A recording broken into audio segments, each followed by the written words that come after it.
Bienvenue sur La Canette, où vous écoutez Noémie et Bilal.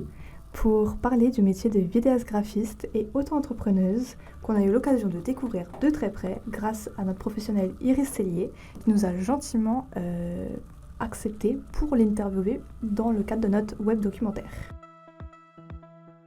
Iris Cellier, du coup, vidéaste graphiste qui fait partie de sa propre entreprise, Exactement.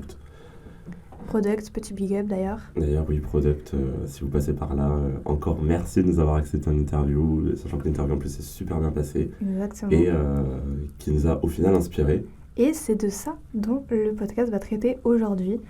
Comment est-ce qu'en final il nous a inspiré? Parce que moi je me souviens d'une très longue conversation sur le chemin du retour dans lequel on était un petit peu sous le choc. On était sous le choc, on venait de se prendre une baffe. Exactement, c'est vraiment l'expression que je cherchais. C'est ça. Parce que en fait ça nous a inspiré. Pour la petite histoire, du coup, nous sommes en seconde année de BUT-MMI et activement à la recherche d'un stage. Donc l'insertion professionnelle, c'est quelque chose qui, plus que nous intéresse, nous préoccupe. Exactement. Et cette interview, de cette interview a découlé un réel sentiment en même temps d'excitation, d'espoir, mais aussi de crainte. Exactement, parce qu'en fait, on a vu le côté positif et négatif, parce qu'au final, dans toutes les choses de la vie, il y a du positif, il y a du négatif. Et là, du coup, on a vu de très près les deux takes, en fait. Et du coup, ça nous a fait réfléchir et on voulait vous en parler aujourd'hui dans ce petit podcast. Donc, Bilal, je te laisse commencer, me donner un peu le ressenti que tu as eu, l'inspiration que Iris t'a donnée en parlant de son parcours. Qu'est-ce que toi, tu as comme projet professionnel, comme projet de vie? Enfin, raconte-nous un peu tout ça. Ok. Alors, moi, déjà, je pense que je vais partir du moment où on a contacté Iris Cellier, ou du moins comment s'est passé un peu la recherche de sujets propres à notre poddoc, parce qu'il fallait quand même qu'on trouve un sujet qui nous plaise et qui nous donne envie et qui nous réunisse. Pourrait nous réunir et nous servir plus tard. Et donc, quand on a découvert le contact de Iris Cellier, la première chose que je me suis dit dans ma tête, c'est « Ah, ça ressemble pas mal à ce que j'aimerais faire plus tard ». C'est vrai, je me souviens que tu avais dit ça. Dans les grandes lignes, c'est vraiment ok, auto-entrepreneuse, ok, elle a sa propre boîte, un peu avec des camarades de cours ou des camarades de l'extérieur. Elle arrive à gagner de l'argent grâce à son activité professionnelle actuelle. Pas encore pour se verser un giga salaire, mais comme de son expérience, elle a commencé... Ça faisait 3 mois, je crois, que ça a ouvert en octobre Product. C'est ça, ouais, si je me souviens bien, et je suis d'accord, ça faisait 3 mois. Et elle me disait déjà qu'elle tournait à genre 3-4 clients par mois. Exactement, ouais, c'est ça, on peut le voir du coup dans notre web documentaire. On vous met le lien dans la description. Vous avez intérêt à cliquer. Exactement. Mais oui, donc voilà, donc déjà la découverte, j'étais plutôt déjà super motivé à faire cette interview. Ensuite, donc, nous sommes rendus à son logement et nous avons découvert la personne qui est d'ailleurs adorable. Encore une fois, Iris, si tu passes par là, merci. Mais adorable et vraiment représentative du milieu dans lequel, personnellement, moi, j'aimerais bosser plus tard. C'est-à-dire vraiment un milieu très ouvert d'esprit, qui vit avec son temps, qui vit plus qu'avec son temps, qui est actuel et update, qui se met à jour. Et je sais pas toi, mais moi, voir une jeune qui a à peu près notre âge et qui avait à peu près les mêmes rêves que nous, les mêmes délires, etc., elle nous suivait en fait dans le truc. Et en fait, ça m'a rassurée parce que des fois, tu te dis, ok, le monde professionnel, c'est barbant. C'est très pro, c'est très cadré. Ça fait peur. Voilà, le monde professionnel, quand on est jeune, ça fait peur. On n'a pas envie de se retrouver derrière un bureau, en costard, pendant 30 ans de notre vie. C'est ça. Et on a beau nous redire, oui, mais vous pouvez changer de voie et tout. Oui, mais là, je suis en train d'étudier et j'aimerais bien que les études que je fais maintenant me servent plus tard professionnellement. Exactement. D'ailleurs, on peut en parler, hein, la réorientation, l'orientation. Toi, ça s'est passé comment ton orientation en BUT-MMI? Mon orientation BUT-MMI, elle s'est faite par les profs En fait, mes professeurs, moi j'ai eu de la chance, fin lycée, terminale, d'avoir un petit entretien avec notre prof principal. Il faisait passer chacun de ses élèves de sa classe principale, un par un. Et de cet entretien, on découle dans quel domaine j'aimerais étudier d'abord plus tard, après dans quel domaine j'aimerais bosser plus tard, quelles sont les possibilités avec mon dossier, donc là c'est le bac quoi, quelles sont les possibilités avec l'endroit où je suis, on pouvait même parler financier quoi, le professeur s'engageait à nous aider à carrément trouver un crous, un logement. T'avais vraiment un bon prof principal très investi. Ah ouais, c'est ça quoi. Moi de mon côté c'est passé comme ça, et toi je sais pas trop de ton côté comment c'est passé. Moi, ma prof principale, elle était investie aussi. On peut pas lui retirer, mais c'était pas autant. Et je pense que lui, c'est parce qu'aussi, c'est son délire. Il aime bien aider son prochain. Moi, ma prof, elle faisait le strict nécessaire. C'est-à-dire, voilà. Fallait nous orienter un minimum, mais c'était pas... Légalement, je dois remplir cette fonction, mais exactement. Humainement, j'en ai rien. C'est ça, elle nous faisait... On va viper. Elle nous faisait juste... Elle nous embêtait juste par rapport à Parcoursup, elle nous mettait la pression, et voilà, elle faisait son rôle, quoi. Mais moi, mon orientation BUT-MMI, c'était plus... c'était vraiment par hasard. En gros, moi, j'étais très inquiète du futur. Je t'avoue, moi, de base, et d'ailleurs, on pourra revenir là-dessus plus tard, mais je voulais vraiment juste... Ce que j'ai répété à mon père pendant X temps, pendant mon lycée, c'était « Ok, j'ai mon bac pour vous faire plaisir. Après, j'achète un camping-car. » Et je me taille. Le rêve du camping-car. C'était vraiment ça le but. Donc vraiment, les études sup, je les voyais pas trop à la base. Ouais. Et je me suis dit, bon, en fait, c'est assez... idyllique de penser comme ça, et c'est pas forcément la vraie vie. Et ok, je vois des gens sur TikTok qui vivent ce mode de vie, mais c'est pas forcément ce qui va m'arriver. Mais nous n'avons pas la même. Je vais peut-être finir sous un pont. Donc c'est clairement ça qui m'a fait faire des études sup. Et donc je partais soit en licence psycho, soit en licence à l'LCE, soit, et ben du coup, je cherchais un peu des trucs créatifs. Mais je t'avoue que moi j'ai énormément le syndrome de l'imposteur, c'est-à-dire que je me sens incapable en fait, et je t'avoue que quand j'ai été prise en MMI, j'étais carrément choquée. Carrément. Ouais, j'étais hyper choquée, et franchement j'étais en mode ah oui, donc ça y est quoi, je vais me retrouver avec des gens qui sont créatifs, je le suis pas, c'est la merde. C'est ça, et ça c'est là ça fait plaisir que tu sortes le terme de syndrome de l'imposteur, parce que je pense que c'est une des craintes principales qui a découlé de l'interview avec Iris Segui, dans le sens de est-ce que moi, je serais capable de faire ce qu'elle fait aujourd'hui. Même si ça peut me plaire, même si ça peut être quelque chose que je vois qui correspond à l'idéal que je me fais du monde professionnel, est-ce que j'en suis capable ? C'est ça. Le syndrome de l'imposteur, plus gros problème chez l'étudiant, je pense, aujourd'hui. N'importe quel domaine d'études, je pense. N'importe quel domaine d'études. Et encore plus, je pense, pour les élèves qui nous écoutent, qui sont à la fac.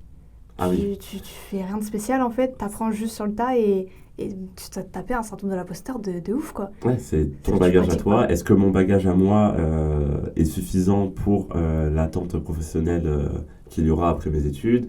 Est-ce que moi-même j'ai les capacités pour, alors que le rythme déjà d'études, fac, BUT-MMI peut déjà être super soutenu ?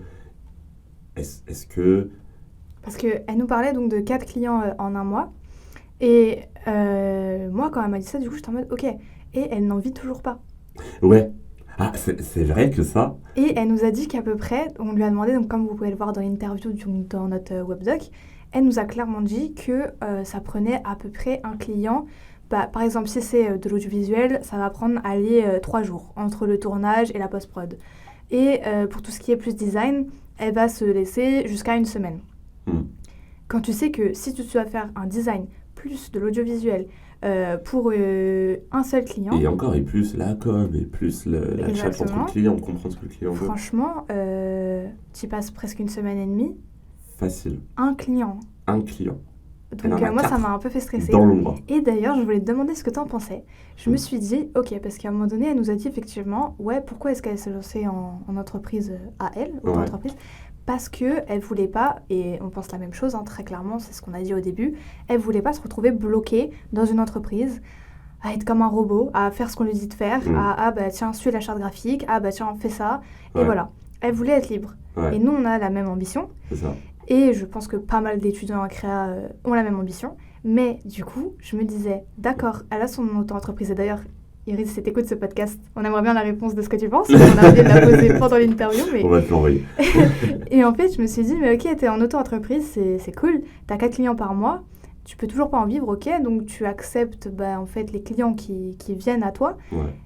Au final, est-ce que t'as le choix de tes clients? Est-ce que tu as le choix de tes clients? Est-ce que tu es vraiment libre ou est-ce que tu dois prendre ce qui t'arrive parce que tu dois remplir la fin du mois, tu dois pouvoir payer tes courses, tu vois ce que je veux dire? Ouais, ça c'est une bonne question, c'est vrai. Et ça m'a un peu trigger, tu sais, sur le chemin du retour, on en parlait et tout, j'étais en mode, ok, t'es libre, mais à quel point en fait t'es jamais vraiment libre? C'est ça, t'es jamais vraiment libre. Au final, surtout dans le domaine de l'audiovisuel, graphisme, tu réponds beaucoup à la demande, mais du coup, quand t'es au début, je suppose que tu réponds à n'importe quelle demande, entre guillemets, n'importe quelle, c'est vulgaire dit comme ça, mais je veux dire, à la première demande qui arrive, quoi. Pourquoi? Parce qu'il faut remplir le réseau, faut remplir son portfolio, faut remplir sa crédibilité en tant que nouvelle marque. Et parce qu'on travaille dans une entreprise et que, comme elle nous l'expliquait, rien que, par exemple, judiciairement parlant, administrativement parlant, c'est du temps, et Exactement. c'est du temps et de l'argent. Et de l'argent qu'elle a investi. Ils sont partis, il me semble, avec un capital de 2 000 €, ouais. Si je dis pas de bêtises. Un capital de 2 000 €. Donc c'est 2 000 €, bon, que quand t'es étudiant, c'est compliqué à réunir. Déjà. Et que t'investis comme ça, franchement, c'est chaud. Ouais, c'est déjà même compliqué. C'est chaud, donc tu prends les clients qui te viennent, quoi. Oui, voilà. Donc au final, la liberté dans tout ça. Est-ce qu'elle y est réellement? Est-ce qu'il y a vraiment de la liberté? Voilà, et c'est ce à quoi sert ce podcast, se poser les bonnes questions. C'est ça. Pour pouvoir ensuite partir dans le monde professionnel plus serein. J'allais dire totalement serein, mais je pense qu'on ne sera jamais réellement serein. Non, je pense qu'il y a tellement... En fait, c'est tellement un monde constamment en train d'évoluer, de bouger, que tu peux jamais être serein de ce que tu fais, quoi. C'est toujours... comme elle disait tout le temps, ouais, je fonce, et au pire, je me plante, mais c'est pas grave. Ouais. Je retente après un autre truc, tu vois. C'est ça. Et ça, je trouve, pareil, on va venir du côté santé mentale, que j'aimerais bien aborder avec toi aussi aujourd'hui. C'est dur. C'est dur. Moi, quand elle me parlait des moments de down qu'elle a eu dans l'été et tout. Ouais, voilà, les moments de down. Des moments où tu te sens pas... encore une fois, en fait, elle l'a pas dit le terme, mais c'est clairement le syndrome de l'imposteur qu'ils ont eu cet été avec ses collègues. Et franchement, moi, des fois, je sais pas si je serais capable, après avoir me m'être plantée, avoir perdu de l'argent, du temps, de l'énergie, est-ce que je serais capable de repartir dans un truc et me dire, allez, je suis toujours capable de faire quelque chose dans ce domaine. Est-ce que je serais capable de repartir du bon pied alors que je me suis totalement rétamé et que je suis au début et que l'argent manque, parce qu'on n'est pas, l'argent ne pousse pas sur les arbres, et qu'en plus de ça, j'ai des partenaires avec moi, donc il faut aussi gérer la motivation des gens autour, en plus de ma propre motivation personnelle. Je pense que ça aide. Elle l'a dit, et je pense que ça aide beaucoup d'avoir quelqu'un à côté de toi. La manière dont on nous en a parlé, en tout cas, le fait d'être en groupe, ça aide. C'est ça. Mais ouais, des fois, je suis down pour une raison qui n'a rien à voir avec les cours ou quoi. Juste, je suis down et c'est dans ma vie privée. Et des fois, je me dis, là, je sais pas si je suis capable de continuer à vivre. Voilà, tout court. Voilà, il n'y a pas besoin. Il n'y a pas besoin de faire parce que je suis capable de continuer à vivre comme ça. Et je me dis, putain, mais j'ai pas vraiment de problème, tu vois. Ouais. Et je me dis, si un jour je me retrouve confrontée à un vrai truc, je sais pas. Avec le poids d'une entreprise sur le dos, du freelance, juste savoir que là, si j'ai pas de salaire ce mois-ci, c'est parce que j'ai pas taffé. Ouais. Parce que j'ai pas de clients. Est-ce qu'on est prêt à assumer? Mais d'un autre côté, c'est notre goal. Oui, c'est clairement le but parce que je pense que la plupart des jeunes commencent à être tous à la même longueur d'onde, même si c'est sûrement un effet de vivre en Ile-de-France et de penser que tout le monde pense pareil, mais alors que la France est... Et des réseaux sociaux aussi. Et des réseaux sociaux. Ouais. Mais j'ai l'impression que ce sentiment d'indépendance, de liberté touche de plus en plus les jeunes du monde dans le milieu créatif, dans le sens où personne n'a envie de bosser pour une grande boîte. Mais même, c'est au-delà de l'Île-de-France. Tu le vois à travers le monde, en fait, que de toute façon, tu te souviens, pendant le Covid, il y avait une grosse démission. Oui. Surtout aux US, je sais pas si t'as vu ça en ALCE, mais nous on a vu ça. En gros, une grosse... plein de gens qui démissionnaient parce qu'ils étaient en mode, mais le 9 to 5, non, tu vois. Ouais, voilà. Le 9 to 5, non. Non. Donc le 9h-17h, pour nos Français pure souche. Excusez-nous. Et ils ont dit non. Et ils se sont lancés dans des business. Et ça a été l'essor de tous les business en ligne, etc., que tu retrouves aujourd'hui, etc. Plein de créateurs de contenu qui ont émergé de ce moment-là, tu vois. Et Après, moi, je trouve ça génial. Mais d'un autre côté, c'est vrai qu'on est de plus en plus à se lancer en solo. Et je me dis, est-ce qu'on a tous notre place, tu vois? Est-ce qu'on est à tous notre place? Est-ce qu'on mérite? C'est pas mérité, parce que pour moi, non, c'est faux en fait. J'allais dire, j'aime bien la méritocratie. Ouais. Mais en fait, non. Parce que ça dépend de d'où tu viens. Ça dépend de l'argent que tu as. Ça dépend de trop de variables. C'est trop, oui. La méritocratie, ça n'existe pas. Ça n'existe pas. On le dit, voilà. Bon. Vous voyez dans quel axe se dirige notre podcast. Ah bah la Macronie. Bref. Enfin, voilà, j'étais ravie de... Tu voulais aborder un autre sujet ? Oui, parce que Vas-y. je voulais un peu plus conclure sur quelque chose de un peu plus motivant, parce que là, on a beaucoup parlé des C'est craintes vrai. et de nos choses. Et Mais je voulais savoir, toi, au final, tu nous as parlé d'un projet qui te tenait à cœur, donc tu as dit que plus tard, dans le supérieur et tout, tu voulais prendre un van, faire un road trip, vivre de toi-même, etc. Et je vais te parler justement, après l'interview avec Iris, C'est exactement ce que je voulais savoir. en fait, on n'en avait jamais parlé tous les deux, parce que ça fait quoi ? Ça fait 4-5 mois qu'on se fréquente, Mm. et qu'on n'avait jamais vraiment parlé de nos futurs professionnels. Mm. Et c'est à ce moment-là, en fait, que j'ai découvert les tiens. Ouais, Et ça m'a fait réfléchir, parce qu'en fait, tu m'as dit des trucs très vrais, du genre, t'aimerais bien avoir un endroit à toi, un endroit pour t'épanouir, un endroit qui te ressemble, et t'aimerais bien, t'aimerais bien partir en... Parce qu'en fait, voilà, je vous donne le contexte, moi, je veux juste, dans ma vie, je veux juste voyager, je veux juste voir le monde, et après, je peux mourir. J'en ai rien à foutre d'avoir une carrière, j'en ai rien à faire d'avoir une famille, c'est pas... Voilà, Ouais. moi, j'ai été mise sur Terre, c'est pour vivre l'expérience qu'on m'a donnée, et puis voilà, et puis après, je laisse ma place à quelqu'un d'autre. Hein. Donc, du coup, de ce principe-là, moi, avoir un endroit qui me rattache à quelque chose, ça me fait peur. ouais. Donc, avoir un endroit à moi où je dois payer le loyer ou quoi, ou les charges, je sais pas quoi, ça me fait peur. Mais d'un autre côté, en fait, tu m'as inspirée et tu m'as dit, mais non, mais en fait, c'est possible juste d'avoir un endroit et d'y revenir parfois et que ça soit ton endroit à toi où tu taffes et après, tu mets de l'argent de côté, tu repars Ouais. et en voyage, etc. Donc, en conclusion, moi, après cette interview et après avoir parlé avec toi, ce que j'en ai conclu, c'est que j'aimerais bien en fait avoir un local, un endroit à moi où je peux vivre et travailler. Ouais, carrément. Même si c'est pas un local, en fait, juste un appartement. Juste un appartement ou quelque part qui va s'apparenter à ton cocon. Exactement. Et en fait, que je taffe, genre, je sais pas moi, 6 mois, 4, 3. 3. Et après, je voyage, je m'en vais, je vais découvrir le monde et Vivre. Et vivre, en fait, parce que pour moi, c'est pas travailler, vivre. Genre, C'est ça. même si on fait de la créativité, je pense que répondre à des demandes de clients, au final, est-ce que c'est vraiment de la créativité ? Parce que je repars sur ma question, est-ce que t'es vraiment libre ? Tu vois ? Parce qu'encore, quand t'es, je sais pas moi, réalisateur, Ouais. et t'es là, c'est toi qui tient les rênes. Voilà, Qui tient les rênes. c'est toi qui fais tout. Ouais. C'est toi qui réalise le film ou le court-métrage que t'avais en tête et tu gagnes de l'argent là-dessus. C'est cool. C'est cool. T'es épanoui de baiser. Ouais. Mais en soi, est-ce que c'est vraiment accessible à tout le monde ? Je sais pas, parce que c'est un milieu très, très, très fermé. Donc en soi, je vais pas m'aventurer là-dessus. Moi, j'aimerais bien juste avoir un taf qui rapporte et que je puisse voyager quand j'en ai envie. C'est ça. Et pas me poser de questions financières, en fait. Et c'est là que j'aimerais bien te rejoindre et que je pense que la plupart des jeunes vont comprendre ce que je veux dire. Quand tu dis j'aimerais bien avoir un taf et pouvoir voyager sur le côté, je vais corriger ça en disant en fait j'aimerais bien pouvoir avoir une entrée d'argent pour pouvoir vivre ma vie. Et moi, alors c'est pour ça que là je fais des études, mais depuis, et je sais que tu as le même problème, depuis qu'on est petit, depuis qu'on est ado, en tout cas pour moi, on est persuadé qu'on va devenir connu. C'est ça le problème. C'est-à-dire que depuis qu'on est ado, et ça c'est une discussion qu'on a eue à l'extérieur du podcast, mais oui, effectivement, depuis qu'on est ado, on se le dit, moi, tout ce que je me vois plus tard, c'est être connu. Parce que quoi ? Parce que c'est nos avoir influences... de l'argent et juste pouvoir vivre en fait. Exactement. Nos influences les plus grandes, c'était des influenceurs. C'est ça. Donc forcément, on les a vus évoluer, on voit comment on connaît très très bien le milieu, même si on n'y a jamais mis les pieds, juste en le voyant de loin. Et franchement, on se dit, t'as une rentrée d'argent, tu partages des trucs sur internet, c'est incroyable. Bah ouais. Tu parles avec ta commu et voilà. Parles avec des gens et à côté tu peux vivre tes petits moments et aimer partager de la manière dont tu le souhaites quoi. Des gens qui vont faire des vlogs, des gens qui vont faire des photos, Exactement. Des gens qui vont à travers leur art au final vous raconter leur voyage ou leur vécu, des choses comme ça. Et moi j'ai envie de dire les Et premiers. c'est une rentrée d'argent totalement legit. C'est une rentrée d'argent totalement legit, même je trouve une des plus legit.